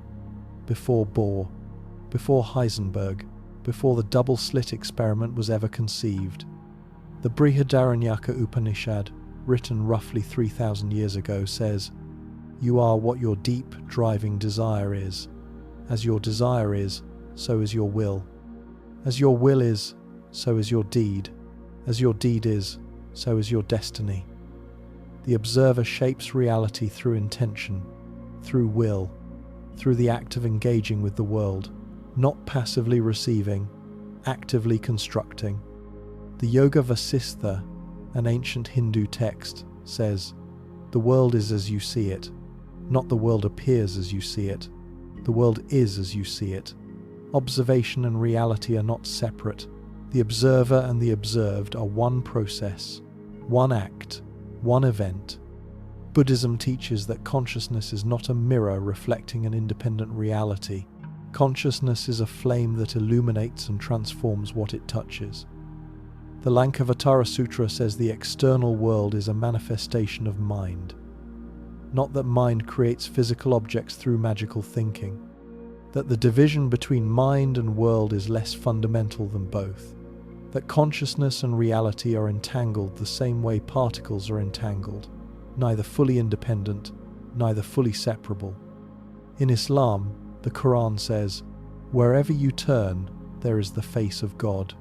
Not that God is in every physical location. That observation, the act of turning, of looking, of engaging, encounters the divine. The observer does not find an empty universe. The observer finds meaning, finds presence, finds something that responds to being observed. Ibn Arabi, the great Sufi mystic, wrote in the 13th century that God created the world in order to be known. "I was a hidden treasure, and I loved to be known, so I created the creation in order to be known." Creation exists so that consciousness can observe it. The universe exists so that someone can look at it and find what is hidden inside it. The observer is not an accident of creation. The observer is the purpose of creation. The Kabbalistic tradition teaches that God contracted Tzimtzum to make space for creation, that the infinite withdrew to allow the finite to exist. But the withdrawal was not complete. Divine sparks Nitzotzot remain hidden in everything, in every atom, in every particle, in every quantum state. And the human task is tikkun olam, to gather the sparks through conscious engagement with the world, to observe, to perceive, to find the hidden light in matter. The observer's role is not passive, it is cosmic. It is the mechanism by which creation reaches its intended completion. Without observers, the sparks remain hidden. Without consciousness, the purpose of creation is unfulfilled. These traditions did not have particle detectors, did not have photon sources or beam splitters or Bell inequality tests, but they arrived at a structural insight that quantum mechanics is now confirming. The observer is not outside reality looking in. The observer is part of reality's self-construction. The act of looking is not separate from the thing being looked at. Observation is participation. Consciousness is creative. And now the question that connects everything in this series. Part 1 showed that space does not separate entangled particles, that non-locality is real, that the universe is connected in ways that transcend distance. Part 2 showed that space itself might be emergent, that three-dimensional reality might be a holographic projection of quantum information, that the fundamental level is not spatial, but informational. Now, Part 3 shows that the observer, the conscious entity that perceives this holographic, non-local, entangled universe is not a passive recipient of pre-existing reality. The observer participates in creating reality, determines what becomes definite, reaches backward in time to establish what happened, is central to the formalism of quantum mechanics in ways that no interpretation can fully explain or fully eliminate. Connect these three facts. Space is emergent. Reality is informational. The observer creates the definite world through measurement. What kind of universe is this? It is not the universe of classical physics, not the clockwork cosmos of Newton where matter moves through absolute space according to deterministic laws and consciousness is an irrelevant byproduct riding along on biological machinery. That universe is dead, killed by Bell's theorem, by the holographic principle, by the double slit experiment, by Wheeler's delayed choice, by the quantum eraser. The universe that replaces it is something else entirely, something that classical physics could never have predicted, something that sounds more like theology than like science, something that sounds more like the Upanishads than like a textbook. It is a universe where the fundamental level is not matter but information, where space is not a container but a projection, where the observer is not a spectator but a participant, where consciousness is not a byproduct but a requirement. It is a universe where the fundamental level, the informational, entangled, non-spatial substrate, requires observation to become the definite, spatial, experiential world you inhabit. Without observation, there is no definite reality. Without consciousness, there is no collapse. Without someone to look, the hologram has no audience and possibly no performance. Wheeler saw this. His participatory universe is not a universe that exists independently and happens to contain observers. It is a universe that requires observers to exist. Observers are not incidental, they are constitutive. They do not appear in the universe as afterthought. They appear because the universe needs them, because quantum mechanics needs them, because information becomes reality only through the act of being observed. And if the universe needs observers, if consciousness is not optional feature but structural requirement, then the universe that produced consciousness did not produce it by accident. The universe that requires conscious observation to become definite reality is a universe that was always going to produce conscious observers, not because of luck, not because of random mutation and natural selection happening to stumble upon awareness after 4 billion years of blind evolution, because the architecture demands it, because the mathematics requires it, because a participatory universe without participants is not a universe at all. It is a wave function that never collapses, a hologram with no one to see it, a computation with no one to read the output, information with no one to know it. And what is information that no one knows? What is a wave function that never collapses? What is a universe with no observer? It is nothing, not empty space, not darkness, not void, nothing. Because without observation, without measurement, without consciousness to collapse possibility into actuality, quantum mechanics says definite reality does not exist. The universe without observers is not an empty universe. It is an indefinite universe, a superposition of everything and nothing, a potential that never becomes actual. You, the observer, are what makes reality real, not metaphorically, not spiritually, quantum mechanically.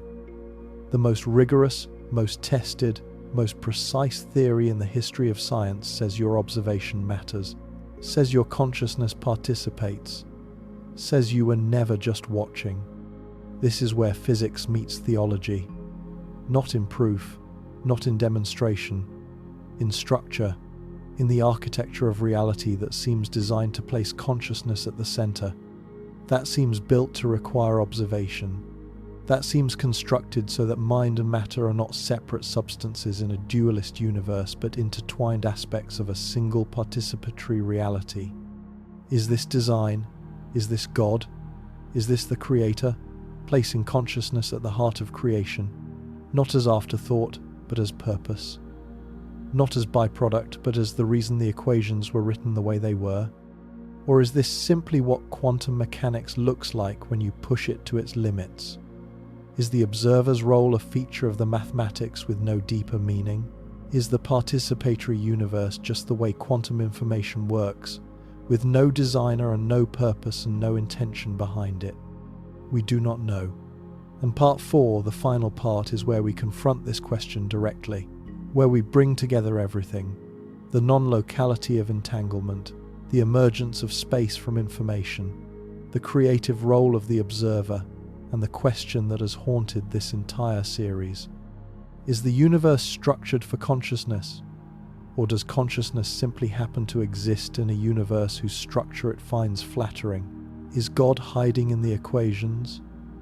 Or are we projecting God onto mathematics because projection is what conscious minds do? Part 1 said, "You are connected to everything. The space between you and the universe is not what it seems." Part 2 said, "You are inside a hologram. The three-dimensional world is a projection of deeper information." Part 3 says, "You are not watching the hologram, you are completing it. Your consciousness is what makes the projection real.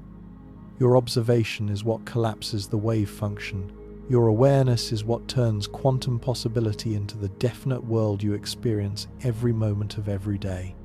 And if all of this is true, if you are connected to everything, if you are inside a hologram, if your consciousness completes reality, then the final question is inevitable. Who designed this? Who wrote the equations that require observers? Who built a hologram that becomes real only when conscious beings look at it? Who structured a universe where the observer is not optional but essential? The observer changes reality. This is established. The question is whether reality was designed to be changed by observers, whether the equations were written to require consciousness, whether the hologram was built to be discovered, and whether the thing that built it wanted to be found, the equation that sounds like God. There is a question you have been carrying since part 1, a question that has grown heavier with every experiment, every theorem, every paradox we have encountered. You may not have articulated it. You may have resisted it. You may have told yourself it was premature or unscientific or dangerous to ask before all the evidence was in. But the evidence is in. And the question is this: did something design this? Not the universe in general, not the laws of physics in the abstract. This, specifically this, the specific structure of reality that quantum mechanics reveals. The non-locality, the holography, the observer dependence, the precise architecture that makes space emergent, information fundamental, and consciousness necessary.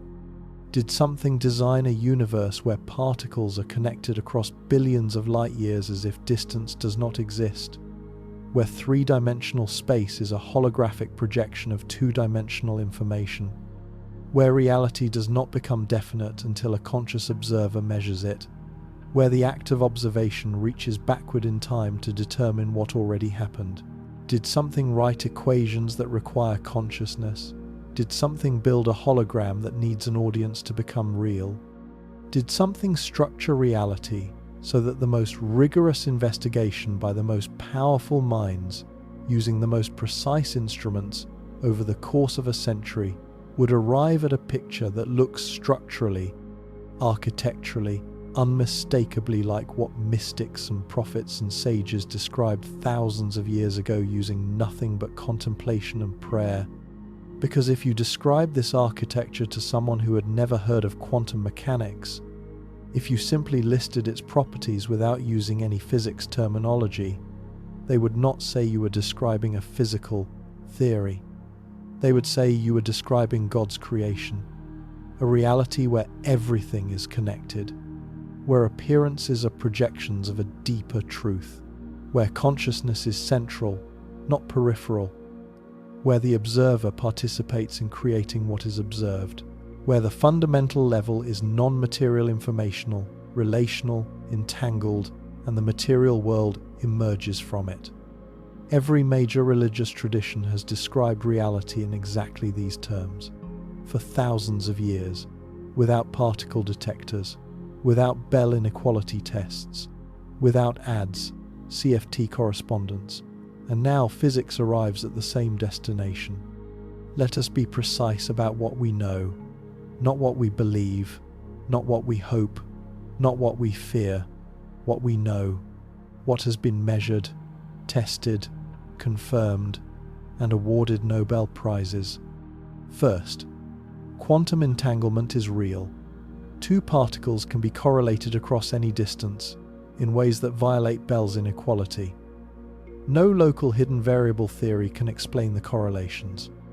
Non-locality is a feature of nature. This is not interpretation. This is experimental fact, confirmed in laboratories worldwide for over 40 years. Nobel Prize 2022. Second, the holographic principle is supported by the strongest mathematical evidence in theoretical physics. ADS, CFT correspondence proven by Maldacena in 1997, demonstrates that gravitational physics in higher dimensional space is exactly equivalent to non-gravitational quantum physics on a lower dimensional boundary. Space, geometry, and distance emerge from quantum information and entanglement. Whether this applies to our specific universe remains under investigation, but the Bekenstein bound derived from black hole thermodynamics is universal. The information content of any region is bounded by its surface area, not its volume. Third, the observer plays a role in quantum mechanics that no interpretation has successfully eliminated. The double slit experiment shows that measurement changes outcomes. Wheeler's delayed choice experiment shows that observation determines the past. The quantum eraser shows that information, not physical disturbance, is what matters. Wigner's friend paradox shows that different observers can inhabit mutually contradictory realities. The measurement problem, what constitutes an observation, what causes wave function collapse, where the boundary between quantum and classical lies, remains unsolved after 100 years. These are not speculations, these are the hardest facts in physics, the most tested predictions, the most confirmed theories, the most rigorous mathematics, and together they paint a picture of reality that is far closer to what religions have described than to what classical science expected. Consider the fine-tuning. Not just the fine-tuning of physical constants, though that is remarkable enough. The cosmological constant tuned to 1 part in 10, 120. Think about that number. If you wrote it out, it would be 1 followed by 120 zeros.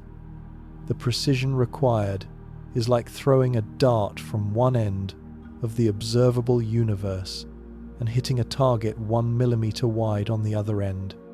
Except the universe is the wrong analogy. There is no analogy. No human experience captures how precise this tuning is. The strong nuclear force tuned so precisely that a change of 2% would prevent atoms from forming. Not complex atoms, any atoms. A universe 2% different in the strong force is a universe of lone particles floating in eternal isolation. No chemistry, no stars, no planets, no life, no consciousness, no one to wonder why. The mass of the electron, the strength of gravity, the ratio of electromagnetism to the strong force, all balanced on razor edges that permit complex chemistry, stable stars, and ultimately conscious life. Change any one of them by amounts so small they are difficult to express in ordinary language, and the universe becomes sterile, dead, a cosmos of radiation and debris with no structure, no complexity, no awareness. This fine-tuning has been discussed extensively. Physicists have proposed the multiverse as an alternative to design. Perhaps all possible values of constants exist in different universes, and we naturally find ourselves in one, compatible with our existence. The anthropic principle, selection bias. We see a tuned universe because only tuned universes produce observers to see them. Set that aside. There is a deeper fine-tuning that is rarely discussed.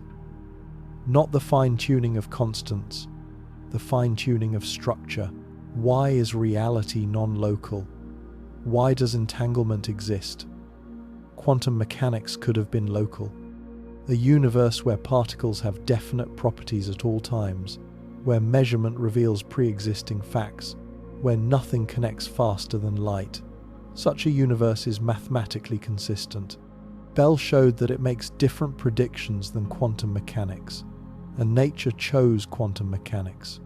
But nature did not have to. There is no logical necessity for non-locality, no mathematical proof that reality must violate Bell's inequality, yet it does. And non-locality is precisely the property that connects everything.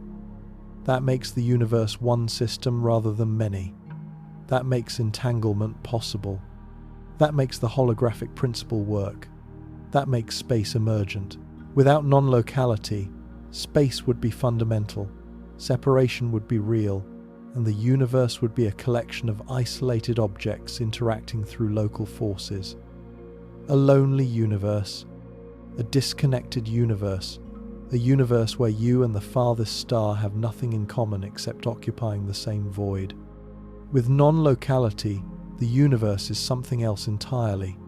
A web, a network, a single entangled system where every part is correlated with every other part. Where distance is a surface phenomenon and connection is the deeper truth.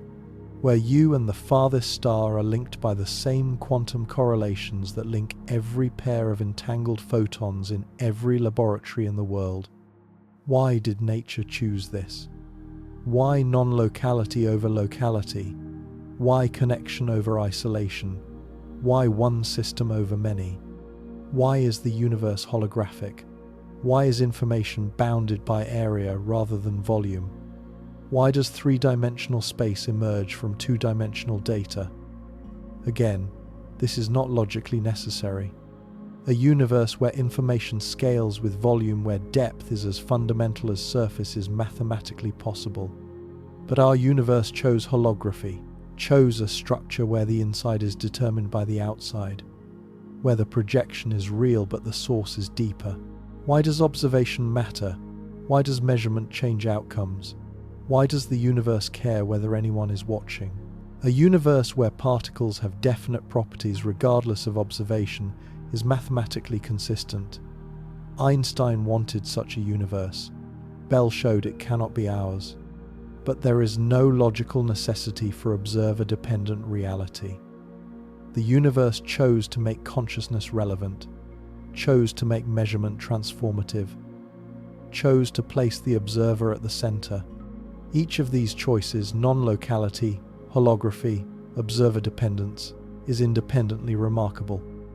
Together, they form a pattern that points in a specific direction, toward a universe that is connected, projected, and observed, toward a reality that requires consciousness, toward an architecture that seems designed to be discovered by minds capable of asking why it exists. Now listen to what the traditions say, not as theology, as description, as structural claims about reality that can be compared with what physics has found. Judaism begins with Bereshit, in the beginning, but the Hebrew is richer than the translation. The root, bara, to create, appears in the Torah only with God as subject. Only God creates from nothing. Everything else transforms what already exists. And what does God create first? Not matter, not atoms, not particles. Let there be light, information, distinction. The separation of light from darkness, of form from void.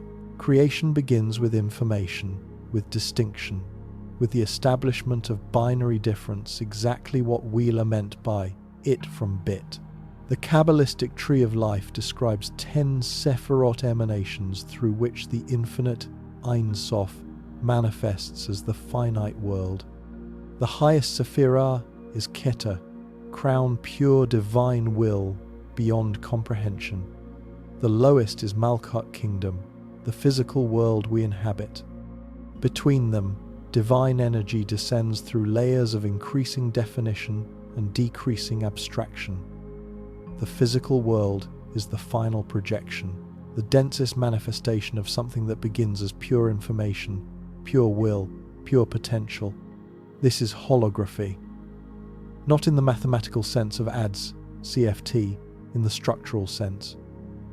Reality as layered projection, the physical world as the final expression of something more fundamental, more abstract, more informational.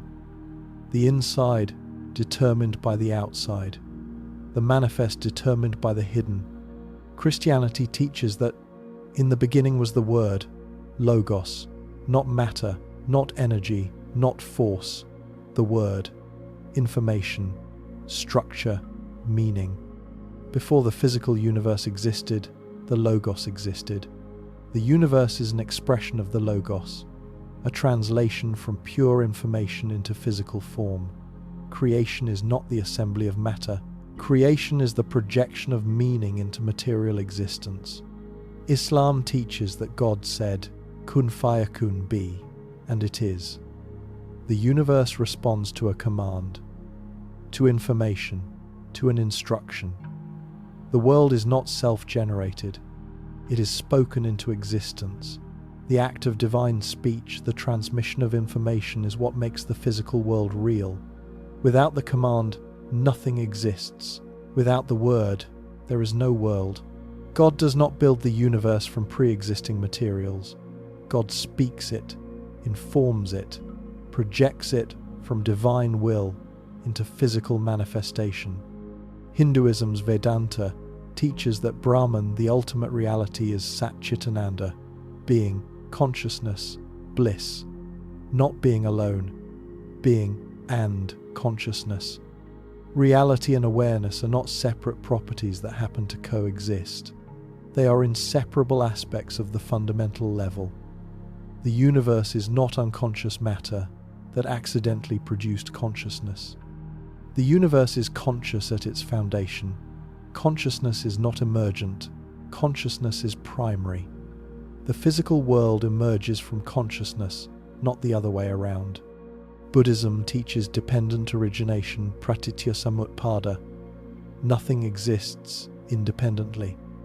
Everything arises in relation to everything else. There are no isolated objects, no independent substances, no things in themselves existing separately from the web of relations that constitute them. This is quantum entanglement stated as metaphysics 3,000 years before Bell's theorem. Non-locality as spiritual insight. The interconnectedness of all things as lived wisdom rather than laboratory discovery.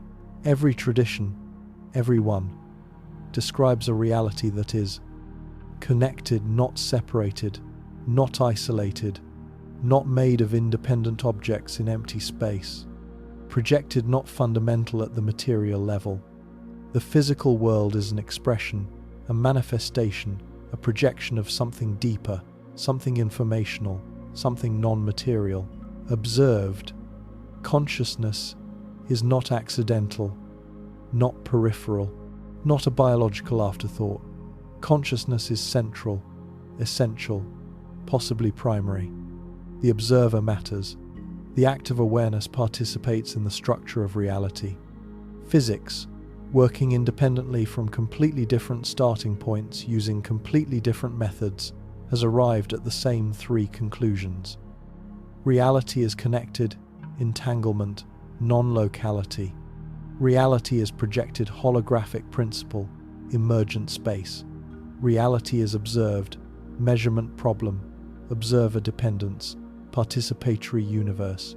This convergence is either the most remarkable coincidence in the history of human thought, or it is two independent methods of investigating reality, arriving at the same truth, because reality has a specific structure and both methods are capable of detecting it.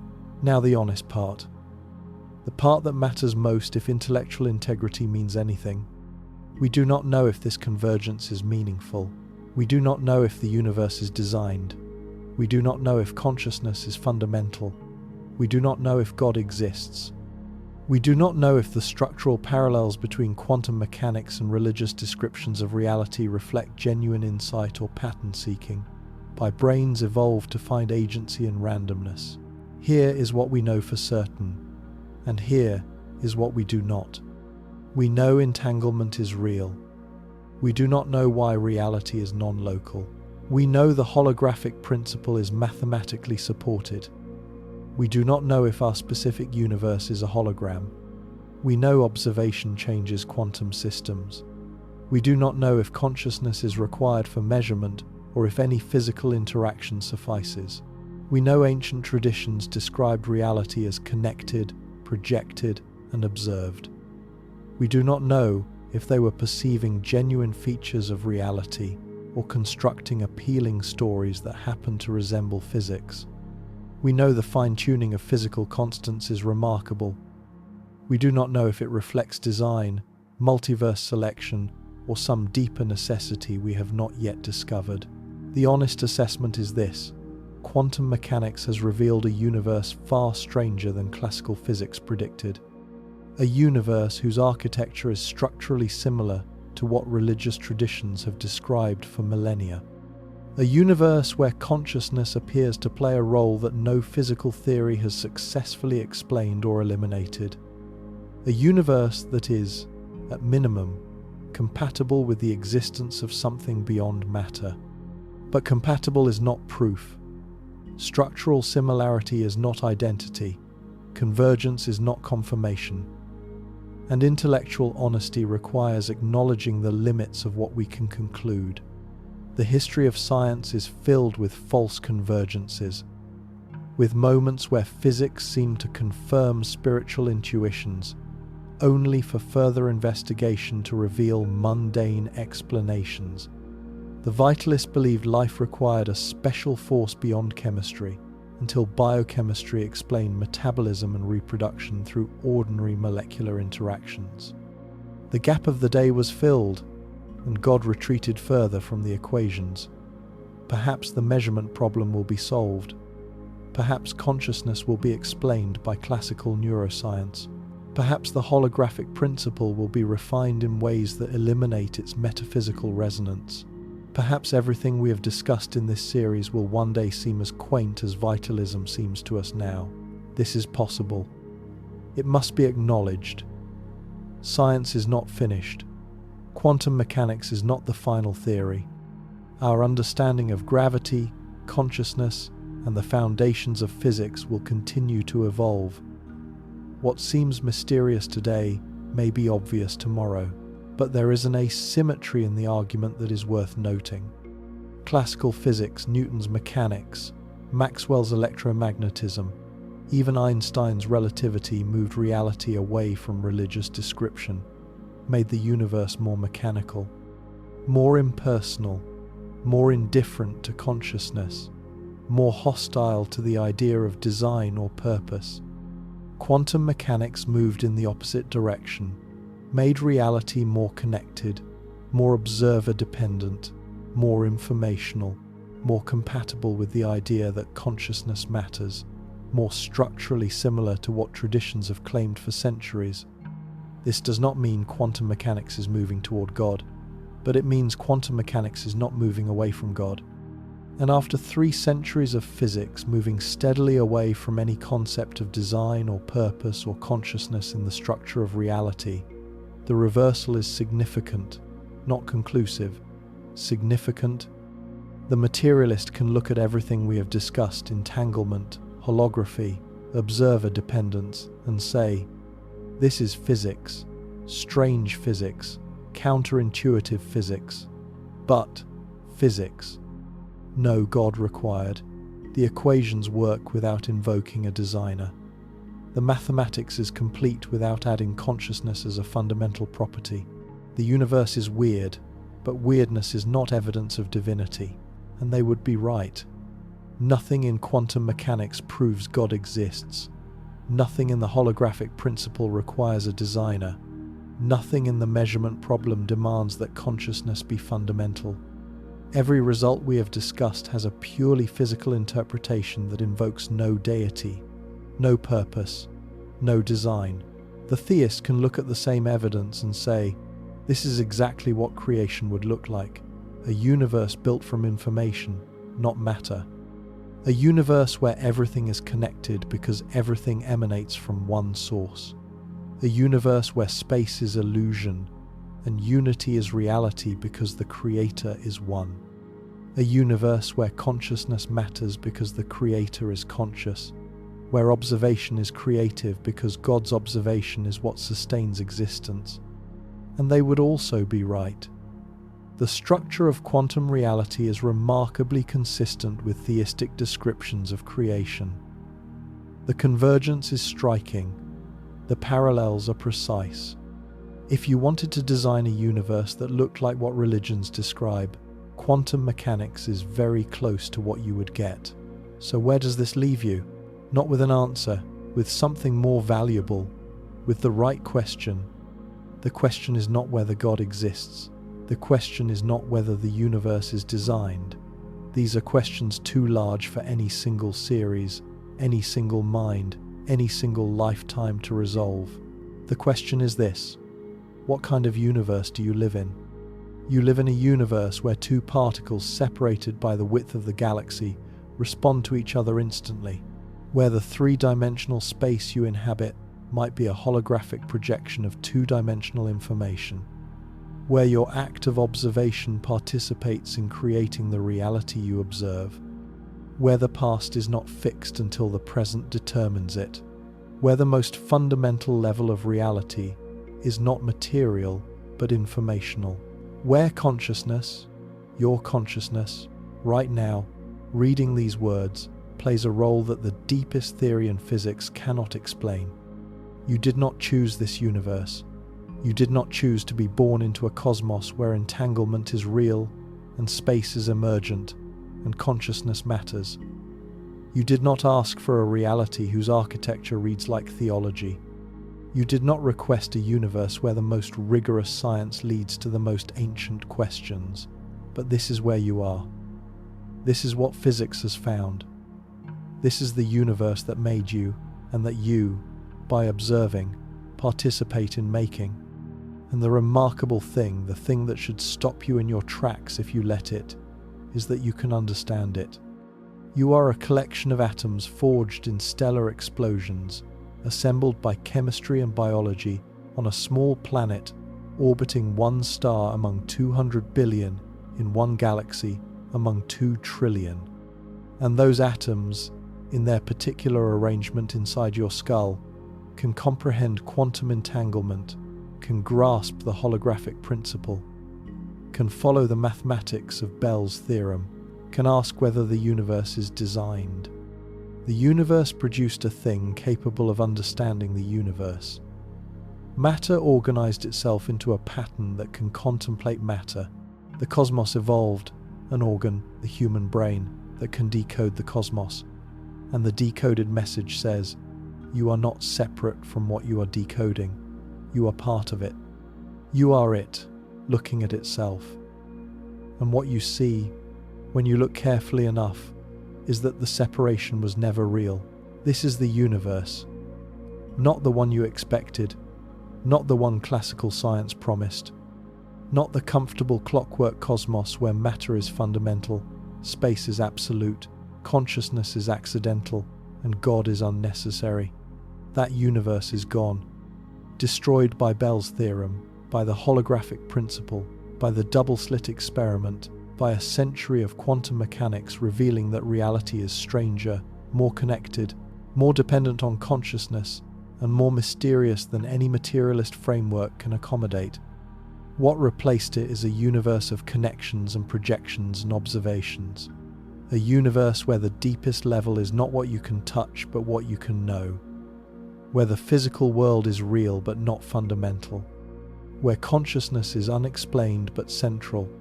Where the architecture of reality is compatible with, perhaps even suggestive of something beyond physics.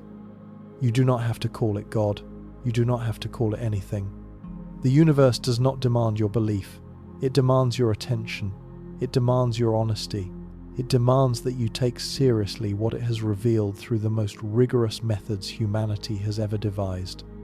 Here is what I believe is true, stated as clearly as I can. The universe is not what it appears to be. Space is not fundamental. Matter is not primary. Consciousness is not accidental. The separation you feel between yourself and everything else is not the deepest truth about reality.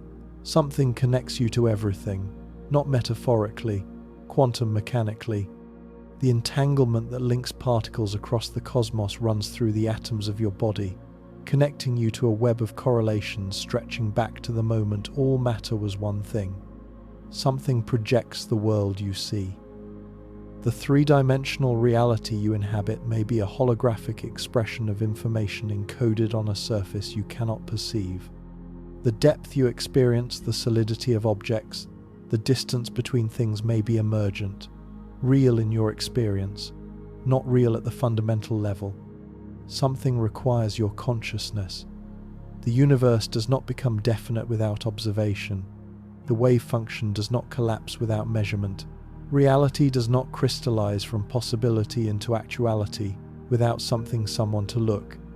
And physics does not know what that something is. These are facts, measured, tested, confirmed.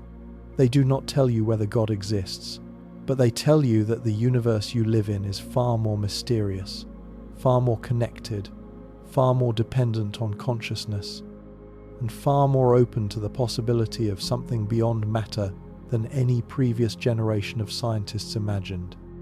And the traditions knew. The Upanishads knew that separation is illusion. The Kabbalists knew that reality is layered projection. The Quran knew that creation responds to divine observation. The Buddhists knew that nothing exists independently. The Gospel of John knew that in the beginning was information. They knew because they were investigating the same reality we are investigating, with different tools, different languages, different methods, but the same reality. And reality has a structure, and that structure is becoming visible. I started this series with a question. Is the space between you and everything else real? 4 parts later, the answer is probably not. Not at the deepest level. Not in the way you think. The space is a projection. The separation is emergent. The isolation you feel trapped inside a body, locked inside a skull, separated by distance from everyone and everything you have ever loved or will love, is a feature of the hologram, not a feature of the source. And the source, whatever it is, God or mathematics or quantum fields or something we do not yet have words for, is connected, is unified, is one thing expressing itself as many things through the mechanism of entanglement and holography, and the creative act of observation. You are not separate from the universe. You are the universe, aware of itself, looking back at its own structure through the instruments of physics and the instruments of consciousness, discovering that the distance between here and there is not what it seems, that the boundary between you and everything else is thinner than you thought, that the separation was always the illusion and the connection was always the reality. Quantum mechanics proved this. The most precise, most tested, most successful theory in the history of science. The theory that was supposed to be about particles and forces and mathematical abstractions. That theory, applied to the deepest questions about existence, points toward unity, points toward consciousness, points toward something that every tradition, in every culture, in every century, has tried to name. And this is not the first time in this channel that physics has pointed in this direction. We have seen it before. In the hard problem of consciousness, how does subjective experience arise from objective matter? In the block universe of relativity, where past, present, and future coexist and the flow of time is illusion. In the fine-tuning of physical constants balanced on edges so precise they defy probabilistic explanation. In the fossil record that somehow produced consciousness from chemistry. In the near-death experiences where destroyed brains produce the most vivid awareness of a person's life. Every series, every topic, every investigation into the deepest questions about existence arrives at the same boundary, the boundary where physics ends and the question begins, where data stops and meaning starts, where equations fall silent and the observer, you must decide what the silence means. I will not name it for you. That is not my job. My job is to show you the evidence, the experiments, the mathematics, the convergence, and then to step back and let you sit with what the universe has revealed. The evidence says you are connected to everything. The evidence says space is a projection. The evidence says your consciousness matters. The evidence says reality is not what it appears. What you do with that evidence, whether you call it God or physics or mystery or simply the way things are, is yours to decide. The universe gave you the data. The universe gave you the consciousness to interpret it. And the universe, it seems, gave you both for a reason. Whether that reason is divine or accidental is the one question the universe refuses to answer. Perhaps because the answer is something you are meant to find on your own. Perhaps because finding it is the reason you exist. Perhaps because the universe, this entangled, holographic, observer-dependent, impossibly precise, achingly beautiful universe was built for exactly this moment. The moment a conscious being, made of stardust and quantum fields, looks at the evidence and asks the question that the evidence demands. Is there something more? The particles say yes.